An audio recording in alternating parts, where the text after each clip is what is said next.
Hey guys, Big Wheel Dog 82 in the soil. Today I'm going to show you guys what all seeds I've started so far, which isn't very many considering my zone is going to be cold for probably at least another month or so. But I'm also going to let you guys have a peek at the harvest that I recently did on my worm bin. I know, another worm bin focused, but you know what, it's really the only thing I have right about this time of year that gets me prepared for spring and starting all my seeds. I'll even explain a little bit about why I do what I do with my castings, and we'll see what all we've got going on.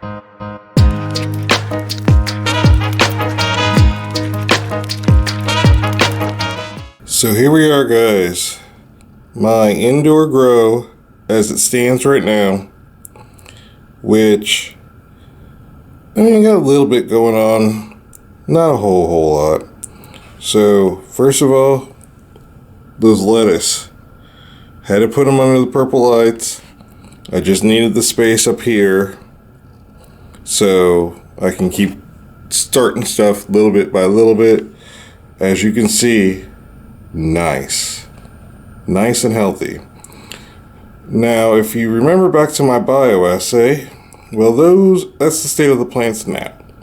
So most of them have already been, or they died off on their own. I wasn't trying to get a whole lot of life out of them. These two I have left, the only reason they're still here is because they still got beans that I'm waiting to dry up. And I've already collected some beans that I'll show you guys, maybe if I can remember. And then down here is my worm bin. So it's been on the videos here, here and there. Probably a little bit more than I anticipated it would be, but for good reason, because this thing is just pumping out castings. So I just did a harvest, but I'm also trying to expand because I think it's about time for me to take some of the cocoons and start a second bin. So that's what I was doing with this harvest. So in here, I've got two things going on. So right here are my breeder bin. And it's just a small tub, but I've got about 40 adult worms in here. And they're down there making cocoons for me to pull. Since I just pulled those, I'll probably wait another 21 days before I pull more cocoons. But about 2/3 of the cocoons that I pulled out of the bin were in here. Now, there's just a ton of cocoons. So what I'm going to do with these is start up a pure red wiggler bin, even though this bench is technically pure red wigglers. I pulled out just the breeders that I emptied, or that I put into there, and so those cocoons and cocoons from here are in here. Now it's just a waiting game.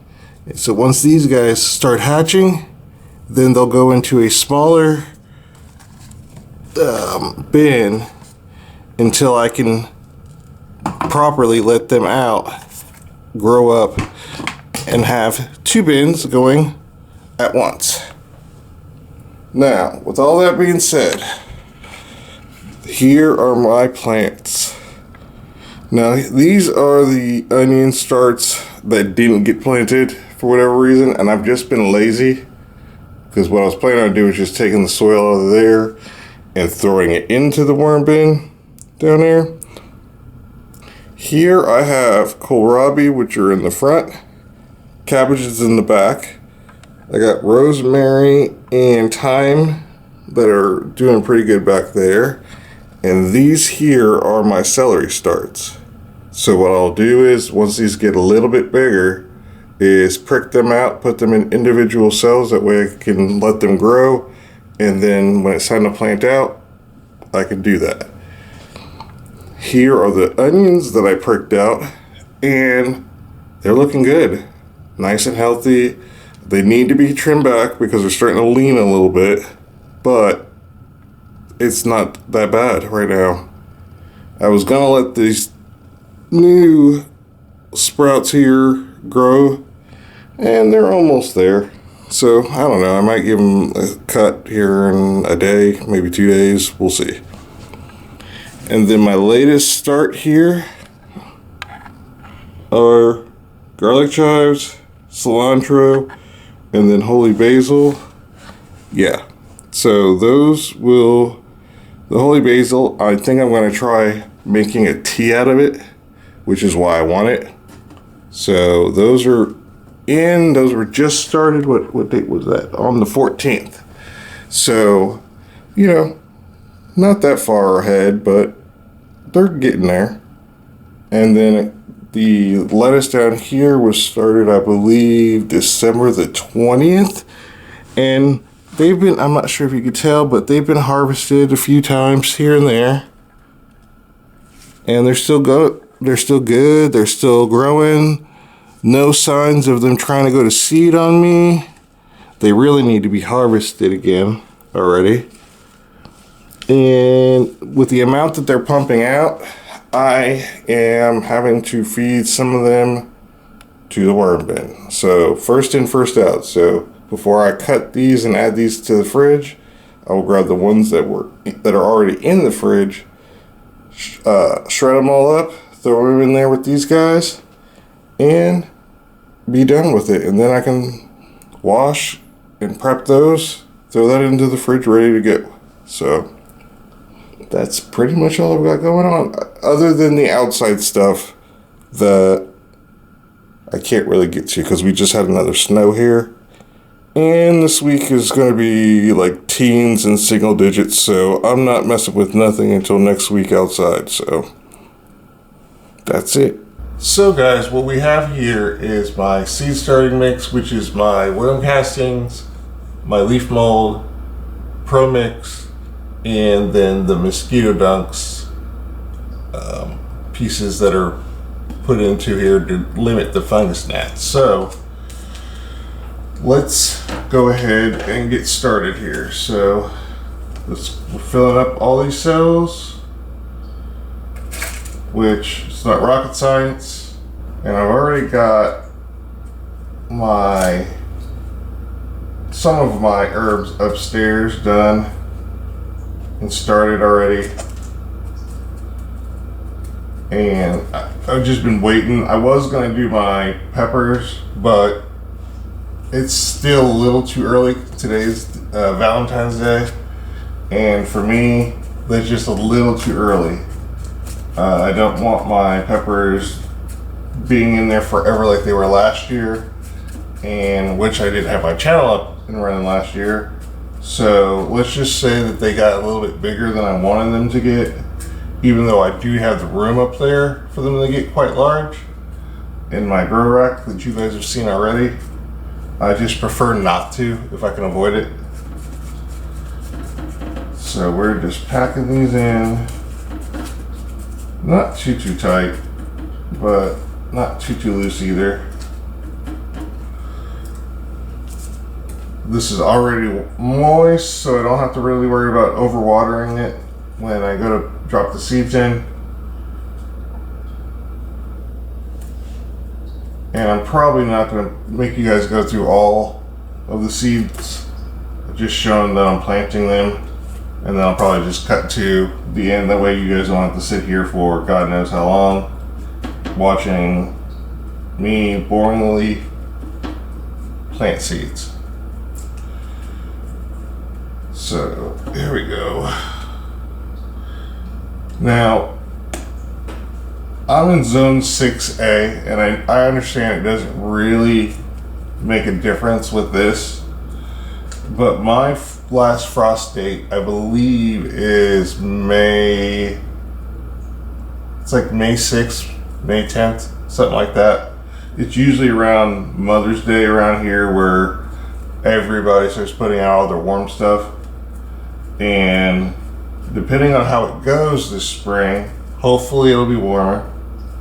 So if it is, then I'll be able to get my stuff out sooner It'll make me less crabby and anxious because I'm really ready to just let it rip out there. But springtime, you know, got some stuff that can go out. Hopefully it won't take too long into the spring that I'll be able to put my carrots out. But other than that, I'll be basically sitting around doing nothing. All right, now that we've got it all packed, nice and tight, we're gonna go do the garlic. And I've already got my tags written out. I like to put it on little sticky notes, basically, and this is like weatherproof. So I don't have to worry about watering or the lights or anything like that, bleaching it out. And the ink I'm also using is weather resistant. So yeah, so I just cut off little tags. That way if I want to put a humidity dome on it, I don't have to worry about sticks poking up and potentially lifting the lid off and not getting a good seal. So I'm gonna do 2 cells of garlic chives. Again, garlic chives, botanical interest seeds. I'm not really sure if chives work the same way as onions as far as their viability and how long that is, but I'm just going for it anyway. Plus I'm overseeding because for some of my plants I like to just prick out the plants that I need instead of having multiple cells with the same things in it, planting 2 by 2 or something like that. For me, it works out more space-wise to just overseed if they're crops that don't mind being messed with. So that's what I'm doing. All these will be overseeded because I've done them before and it's worked then. So if it's not broke, don't fix it, right? So here we go. Chives. Last year I just put these in my green stock. This year my plan is to put them in more spaces than just my green stock. So I actually do want quite a few chives. I'm also planning on putting these into my self-watering totes. So maybe it'll help with, you know, pest deterrent. I don't know. Just hoping and wishing, I guess. All right, so we got all those in.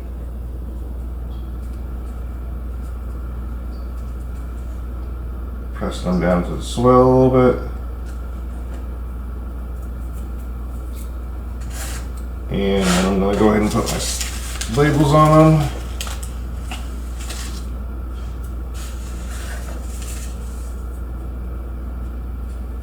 Stick them on the side.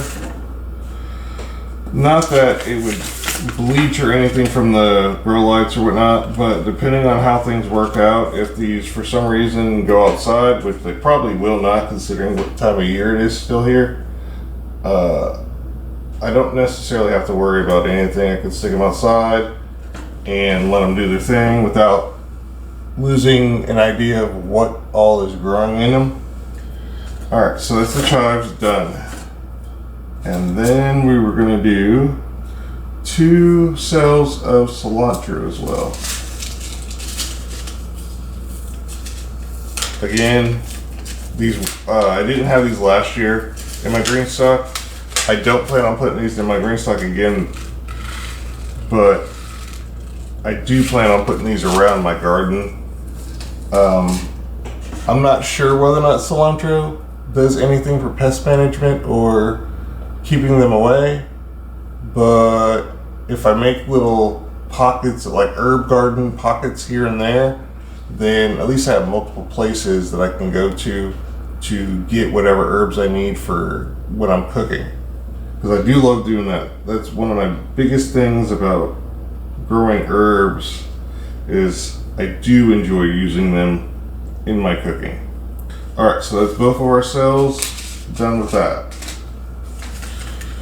So I'm going to, after labeling these, I'm going to go ahead and finish the other two, which are the parsley and the holy basil, and then I'll come back when I'm covering them up. All right, now that we've got all of our seeds taken care of and put in, and by the way, the holy basil, the seeds are very, very tiny, so I'm going to end up putting less soil on top of those seeds, which are right here. But the other 5 cells are going to get basically about double the amount of soil on top. So let's go ahead. Again, this is the holy basil. Don't need a whole lot. And again, the thing I love about my soil mix is that I don't have to worry about, oh no, fungus gnats or bugs or this, that, and the other. Now, I'm not gonna lie to you, there are some springtails, because springtails are just very active in my worm bin. But I don't mind those because it's not like they're gonna do a whole lot. It's not like they get up and fly around or whatnot, and you can actually control them with moisture. So if they do end up getting a little bit too much, all I gotta do is just what I would normally do anyways, which is let the top dry, and once you do that, the springtail population just drops off. But I don't mind having them in my mix because there's a little bit of granular fertilizer in here, and whatever microbial life there is has had its chance to work on it. So it's only really meant to get the seedlings off to a good start anyways. But I just wanted to be open about, there are some things in there. It just depends on what you will tolerate and don't want to tolerate. I can tolerate springtails. All right. And we are done. Everything's in. All I gotta do is water now. And we are finished. That's just starting. And again, I will show you. Everything is labeled. There we go. Everything's labeled. And today is the 14th. And we are off and running. More to add upstairs to the grow room. So what we have here are 3 different grades of the castings that I just recently pulled off of my worm bin. And each one of these I use for different reasons. Some can be used for the same reason despite their size, but I typically like to do it this way.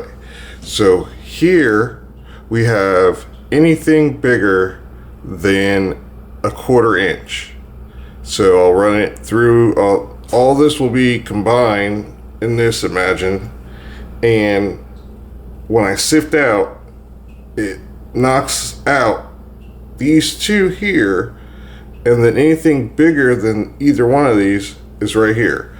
And this is mainly just little small sticks or just big pieces of leaves or clots that ball up, because when I run it, sometimes the castings are a little wet.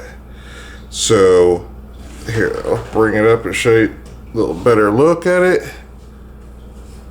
So I will normally either run this back through my worm bin to let it break down even more, or I will collect it all and then run it through my compost pile as sort of kind of a starter. Or the third thing is you could just throw this into your potting mix that's going to be set outside during the growing season. So next we have the things that are smaller than a 1/4 inch but bigger than an 1/8 of an inch. And this is typically my go-to. As you can see, they're like little pearls almost. These are usually my go-to for my potting mix. So if I'm setting up a new pot, if I am amending a pot, I will typically go with this first with just a touch of this, or I'll just go with this middle, so this is the large overs, medium overs, and then my fine. And in this one, what also gets through, if I can get it out, you can just barely see it.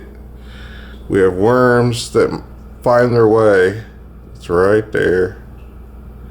Let's find their way through, usually. So, usually the eggs or cocoons make it through this stage, but this is where I capture them, and this is usually the most time-consuming part. So here are the fines, and I will use these typically for my seed starting mix. I will use these for top dressing during the season. When I add more fertilizers, I will put the fertilizer down, which is usually the granular organic fertilizer, and then I will put this down over top of it. So I'll put down like maybe an inch layer and put it down, water it in, and let it go. And like I said, this is super fine. So this is smaller than 1/8 of an inch. And that's usually it. I will also use these for like growing carrots, because since they're so small, it's very unlikely that rocks or seeds or anything like that is going to make it through to this. But even if it does, it's not going to cause them to go wonky or grow crooked or anything like that. But again, you don't really need to do this. I'm a little OCD when it comes to doing certain things, and since this is my own inputs going into the bin, and then this is how I choose to apply each one of these different grades of castings, you don't have to do this. You could just throw this as a whole into your potting mix or your seed starting mix, and it'll probably work. So that's the grades of them and how I use them. So this is one of the bins I have for the castings. This happens to be my overs bin. So since I really don't feel like separating what I just showed you out, all I'm going to do is throw it all in here and just let it be in there for the overs, because it really is not going to hurt anything. So hold on, let me pour these in.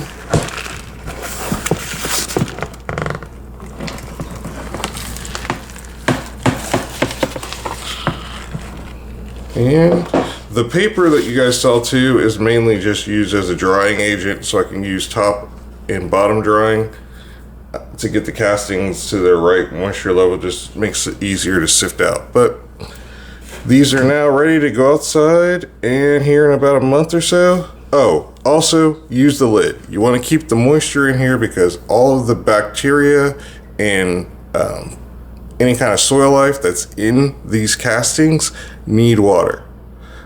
So also there's going to be cocoons and some worms probably in this. So if you want to make sure those stay alive, you might want to make sure the moisture stays in it, even if you're keeping it out in the cold garage like I am. How's this for a brand new angle or view? Maybe we do this more often, maybe we don't.